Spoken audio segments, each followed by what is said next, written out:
really early years, childhood experience. You're amazingly close. Yeah. And yes, you know.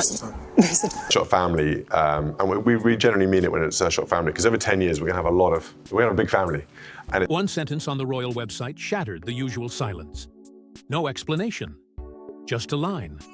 A formal announcement will be made at 6 p.m. For a monarchy that never moves without choreography, it felt like a rupture. No subtle leaks to trusted journalists. No advanced whispers through palace aides. Just a timestamp, and that alone sent shockwaves through the royal watching world. No one needed more than that to know something was wrong. The absence of detail was the alarm. Journalists scrambled. Phones rang with questions no one could answer. Newsrooms stretched airtime, guessing at possibilities. Theories surged, some absurd, others disturbingly believable. A health crisis? A sudden abdication? Was someone forced out or stepping into power? The vacuum of information only deepened the tension. And this wasn't media noise. Even seasoned royal insiders were reportedly left in the dark. There were no pre-briefings, no talking points. If this was orchestrated, it had bypassed the usual gatekeepers. That alone raised the stakes. Because in the monarchy, silence without structure is rarely harmless. Then came the shift. Quiet at first, but unmistakable. All eyes turned to William and Kate. They'd skipped a scheduled appearance earlier in the day, an absence now impossible to ignore. If this announcement was coming from the king or queen, they would be the ones speaking. But they weren't, and the timing felt too deliberate to be random. This wasn't just about curiosity anymore. The mood had changed. Across the country, the wait turned solemn. People weren't expecting gossip. They were bracing for something deeper. Something that could redefine what the monarchy stood for. It wasn't the announcement that unsettled people. It was the silence behind it. And when the clock struck 6, the royal script was rewritten by 2 unexpected voices. When the screen lit up, it wasn't Charles or Camilla. It was William and Kate alone. There was no throne behind them, no glittering banners, no ceremonial guard standing off-camera waiting to be acknowledged. Just the Duke and Duchess of Cambridge in a quiet room that looked more like a private office than a royal stage. And yet, in that stillness, they commanded more power than any crown could offer. For the first time in recent memory, the royal message came not from the reigning monarch or his consort, but from the heirs speaking not as ornaments of tradition, but as leaders in their own right, William began. There was no elaborate greeting, no homage to lineage or legacy. He spoke with clarity, conviction, and a kind of emotional steadiness that made each word land harder. The monarchy is not just a symbol, it's a responsibility. That one sentence hit like a quiet reckoning. It wasn't a rebellion, but it was certainly a redirection. And for those listening closely, it was clear that this wasn't just a personal statement, it was a public shift in philosophy. Kate followed without pause. Her voice wasn't soft, but it wasn't sharp either. It was deliberate, controlled. Her words walked a line between grace and urgency.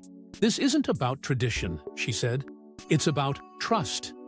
And just like that, centuries of ritual were reduced to something deeper, something modern. The message wasn't about who wore the crown, it was about who could be trusted to carry the weight of it. Not because of bloodline, but because of purpose. There were no royal advisors hovering in the background, no family photographs, nothing to suggest the approval or endorsement of King Charles or Queen Camilla. William and Kate were alone, and yet they stood for something bigger than themselves. Their appearance felt less like a broadcast and more like a declaration. The old way was no longer the only way. It wasn't a rejection of the monarchy, but a redefinition of its role in the world. Their tone wasn't angry or emotional. It was steady, grounded, as though they had prepared for this moment, not in secrecy, but in silence, waiting for the right time to step forward with a message not of division, but of clarity. They weren't demanding loyalty. They were offering transparency. And in a monarchy built on myth, that made it revolutionary. Their words didn't echo through marble halls or stained glass windows. They landed in living rooms, phones, and hearts. It didn't feel rehearsed. It felt chosen. And as they concluded their message, the tension that had built since that morning didn't dissipate. It shifted into something far more significant than an announcement. And then came the bombshell that would change everything, the Diana Initiative. Kate wasn't honoring the past, she was reclaiming it. When she stepped forward and introduced the Diana Initiative, it wasn't framed as a tribute. It was a correction, a course realignment, a statement that the legacy of Princess Diana would no longer be confined to flowers at Kensington or archived memories replayed each August. This was about restoring a voice that had been softened, reshaping a presence that had been pushed aside, and taking back a narrative that had been diluted by time, scandal, and silence. But this time, Diana's mission wouldn't rely on symbolic gestures. It would move with intent. The Diana Initiative was designed as a global nonprofit, its foundation rooted in the values that made Diana so beloved. Compassion for the marginalized, radical transparency in a world of controlled appearances, and a relentless drive to serve people over protocol. This wasn't a passion project disguised as charity. It was a strategy. And Kate wasn't simply the founder, she was the engine.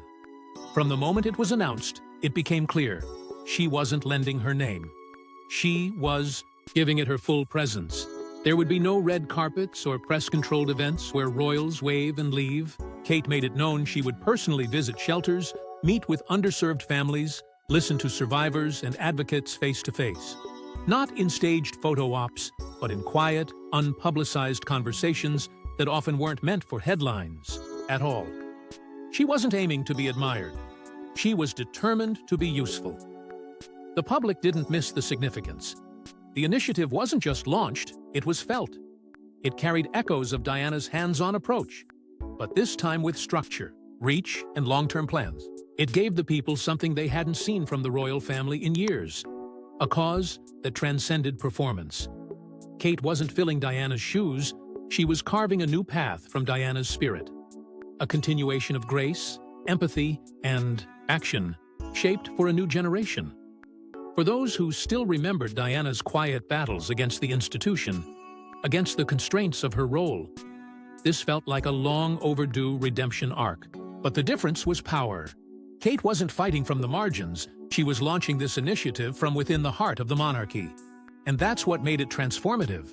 Diana had once used kindness as resistance. Kate was using it as leadership. Support came fast. Social media trended with phrases like "People's Queen," resurrected from the memory of Diana, and now applied without hesitation to Kate. It wasn't nostalgia, it was recognition. The people saw someone who wasn't waiting to be queen to start leading. Someone who chose to carry the weight of responsibility before it was officially handed over. And perhaps most powerfully, someone who reminded them what service should look like. But not everyone welcomed this tribute, especially not the queen consort. The public roared with approval. The palace responded with silence. The Diana Initiative struck a chord. Across the country, across continents, the response was electric. Social media lit up with praise. Global outlets carried the story with headlines that crowned Kate not with jewels, but with something far more powerful: public trust. Within hours, the phrase, "the People's Queen," began trending, echoing a title that once belonged to Diana, and now felt reborn through her daughter-in-law. But inside the palace, the air grew cold.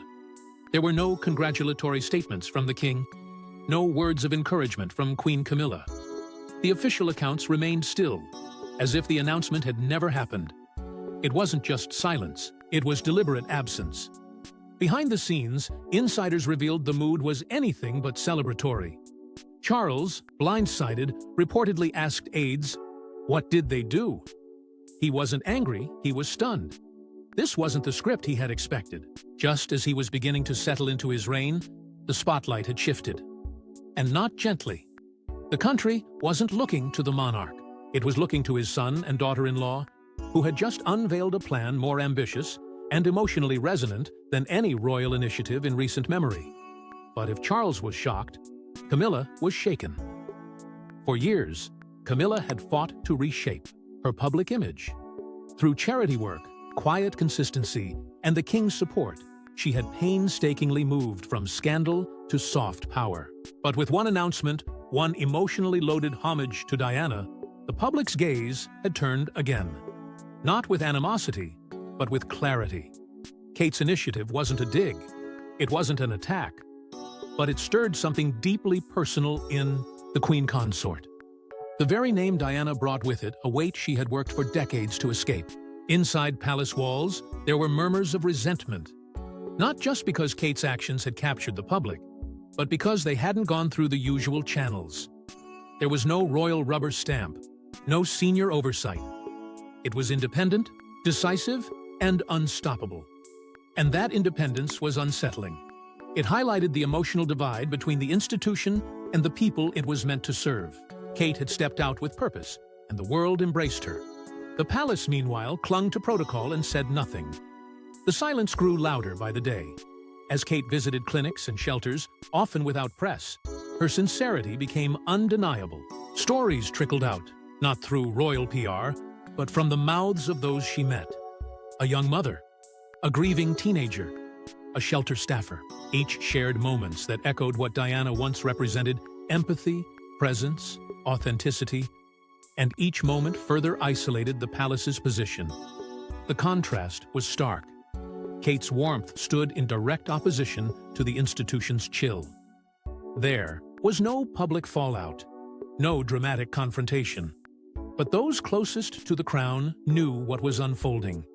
This wasn't just tension. It was the start of something deeper, a shift in loyalty, a quiet but unmistakable test of power, legacy, and public will. What began as silence soon became a quiet war behind closed doors. For centuries, the monarchy survived on spectacle crowns, parades, ribbons, handshakes. But William and Kate weren't here to play a part in history. They were here to rewrite it. What unfolded after the Diana Initiative wasn't just a campaign. It was the unveiling of a new philosophy: relevance, transparency, presence.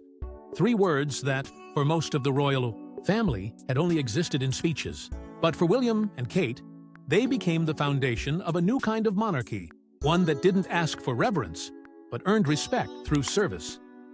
The message was unmistakable. No more polished ceremonies that meant little. No more waving from balconies while communities struggled. No more symbolic gestures for photo ops. From now on, royal engagement would mean actual engagement. They weren't cutting ribbons. They were cutting through years of hollow tradition. And they weren't waiting for approval to do it. Their presence would be felt not in ballrooms, but in battered shelters and overcrowded clinics. In classrooms still recovering from a broken system. In flood zones and mental health wards. They weren't performing royalty, they were redefining leadership. The shift was subtle, but deliberate. Projects began rolling out that reflected the issues real people cared about. Not legacy topics, but living ones: climate resilience, adolescent, mental health, maternal safety, early education equity. Each initiative wasn't just a gesture, it came with planning, partnership, and, most importantly, accountability. Meetings weren't press events. They were strategy sessions. Field visits weren't scheduled to be seen. They were opportunities to learn, to listen, and to act. It quickly became clear that this wasn't about temporary popularity. This was about permanence, a recalibration of what the monarchy stood for and who it served. William and Kate weren't tearing down the crown. They were lifting it off its pedestal and placing it back within reach of the people. The very idea of royalty, once rooted in distance, was being replaced with something radically different: accessibility. And it wasn't a rebellion, it was a correction. A long overdue admission that tradition without relevance was no longer sustainable. And while the public applauded this evolution, the institution they belonged to recoiled. Because change, no matter how well-intentioned, always disrupts power. William and Kate weren't just working around the old system, they were exposing its failings, quietly, without confrontation, but with precision. And that was enough to unsettle those still clinging to legacy over leadership. But within the palace, this bold shift wasn't seen as vision. It was seen as betrayal. For William, it wasn't defiance. It was duty. He hadn't set out to upstage his father. He hadn't launched the Diana Initiative to provoke a shift in power.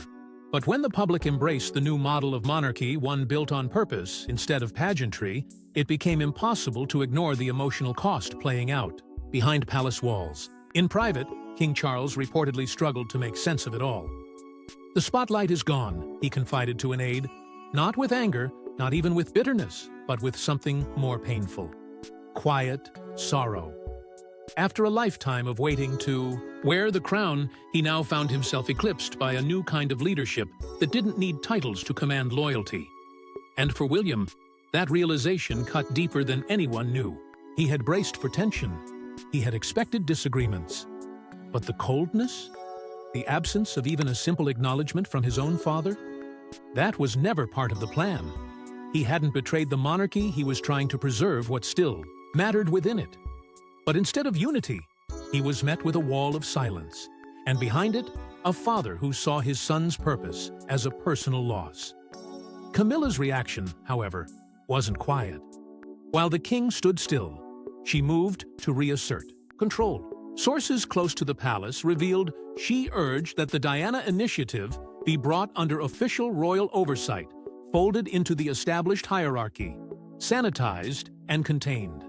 Her concern wasn't just about visibility, it was about legacy, about not losing the ground she had spent years earning. Diana's name, revived and adored, had once haunted her. Now, it threatened to overshadow her once again. But the palace's own advisors pushed back. The optics of seizing control over something born from compassion and grassroots service would be disastrous. It would look petty, controlling, even jealous. So they chose another path, passive resistance. No public statements, no coordinated support, just silence. Let it burn bright and fizzle out, that was the hope. But it didn't.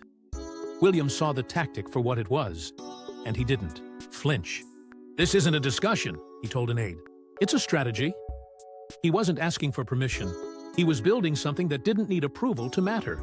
And in that conviction, he quietly severed himself from the old way of doing things. Not to destroy it, but to evolve it. The divide between father and son wasn't loud. There were no public disputes, no harsh words exchanged for cameras to catch. But the space between them widened all the same. Not out of hatred, but out of vision. One clinging to a reign built over decades, the other reaching for a future that could no longer wait. But behind the curtains, influence was shifting, and fast. No decree was signed, but the crown's gravity was moving. The shift didn't happen. With a royal announcement or a public handover, it unfolded quietly, but unmistakably. Eyes that once followed Charles and Camilla by default now turned instinctively toward William and Kate. News segments began opening with their names. Headlines highlighted their engagements. Editorials speculated not about what they might inherit, but what they were already reshaping. The monarchy, long defined by lineage, was beginning to follow something much more volatile: public attention. And attention, once lost, is rarely reclaimed. Inside media circles, the calculus changed. Coverage of Charles's ceremonial duties, once seen as standard, began to feel flat, uninspired. Meanwhile, every move William and Kate made sparked conversation. When they showed up unannounced to a youth center, it trended for days. When they spoke on climate resilience, it drew global commentary. The shift wasn't superficial, it was foundational, and the palace press office noticed. More tellingly, royal aides began redirecting their energy. Briefings that once flowed through Buckingham started moving through Kensington. Young staffers sought assignments tied to the Diana Initiative. Photographers no longer clustered outside Clarence House, they followed where the energy was. And that energy, increasingly, came from William and Kate's world. It wasn't rebellion. It wasn't sabotage. It was realignment, a quiet recognition. That credibility now carried more weight than protocol. Even junior royals felt the change. Those with causes of their own began gravitating toward the Diana Initiative, not for visibility, but for purpose. Its structure wasn't just modern, it was magnetic. It offered a blueprint for how royalty could remain relevant without abandoning its values. It wasn't about crowns or castles. It was about action, sincerity, and consequence. And in a world where institutions are under constant scrutiny, that kind of authenticity was priceless. The unspoken truth became harder to ignore. William and Kate weren't waiting to be crowned. they were already leading. Not from above, but from beside. Their influence wasn't inherited. It was earned. And in doing so, they rewrote the rules. For the first time in decades, royal influence was being measured not by seniority, but by impact. And the balance of power was shifting in plain sight. But Kate's revolution didn't stop at strategy. It reached straight into the hearts of those suffering in silence. When the cameras stopped rolling and the headlines faded, she was still there, sitting across from survivors, students, grieving parents, and exhausted healthcare workers. This wasn't performance. It was presence. The Diana Initiative wasn't just a name stamped onto a foundation. It was a living, breathing promise to transform royal engagement into something that mattered. Kate made sure of it. One of the first actions under the initiative was the creation of a national network of mental health support services, aimed at reaching children and teens struggling with trauma and grief. It wasn't inspired by trends. It was born from memory, from the silence William and Harry were once forced to endure after their mother's death, from the pain Kate had witnessed up close, and from the belief that no child should navigate that kind of darkness alone. But the work didn't end with public policy. Behind palace doors, Kate quietly led sessions with experts in maternal health. Not as a figurehead, but as a facilitator. Survivors, doctors, midwives, advocates. No cameras, no press releases, just voices that had been ignored for too long. She listened to everyone. And in those sessions, a pattern emerged, one that revealed systemic neglect, racial bias, and dangerous gaps in care. Kate didn't write a speech. She took notes. And the solutions being shaped were not driven by optics. They were driven by people. At the same time, William was dismantling another piece of the old structure. He began attending climate resilience forums not as a keynote speaker, not as a guest of honor, but as a participant. No special seating, no grand introductions, just a notebook, a name tag, and a commitment to listen. In one session, a child from a flood-ravaged community asked him directly, "Are you here to help, or just be seen?" And William's reply, "To help. And if I fail, tell me." That clip, filmed on a volunteer's phone, went viral within hours. But it wasn't the exposure that mattered, it was the humility, the authenticity, the absence of pretense. These weren't isolated acts. They were signals. Real people were beginning to share their stories, not because they had to, but because they wanted to. A teenager at a shelter said, "She didn't talk like a royal. She talked like someone who understood." A young mother added, "There were no cameras, but she still came." These voices, scattered across the country, began painting a picture the palace could no longer control. A monarchy that was no longer performing royalty, but embodying responsibility. There was no press campaign to amplify it, no choreographed rollout, but the effect was undeniable. The Diana Initiative wasn't functioning as a symbolic tribute. It was functioning as a movement, one that was rewiring how the public saw service, leadership, and empathy at the highest level. And still, their quiet revolution was only just beginning to echo beyond the UK. What began as a single announcement evolved into something far more seismic. The Diana Initiative, once viewed as a heartfelt tribute, now operated like a blueprint for the monarchy's future. And with it came an unprecedented standard: full transparency. Every donation, every partnership, every decision documented, audited, and made available to the public. Not as a symbolic gesture, but as a promise. Kate made it clear from the beginning, trust must be earned, not inherited. The days of blind reverence were over, and in their place, something more durable was being built: accountability. This new approach quickly expanded beyond the UK. What started as a domestic mission became a global collaboration, from mental health clinics in Canada to maternal care, initiatives in Southeast Asia. The Diana Initiative formed alliances with international NGOs, government bodies, and grassroots leaders. But unlike traditional royal patronage, these partnerships weren't ceremonial. William and Kate didn't just put their names on causes, they showed up in person, on the ground, and people noticed. Not just the public, but those inside the firm. Younger royals, once unsure of their place in an aging institution, began seeking out the Kensington team not for protocol, but for purpose. They wanted to understand how this new model worked, why it resonated, and how they could contribute without being swallowed by tradition.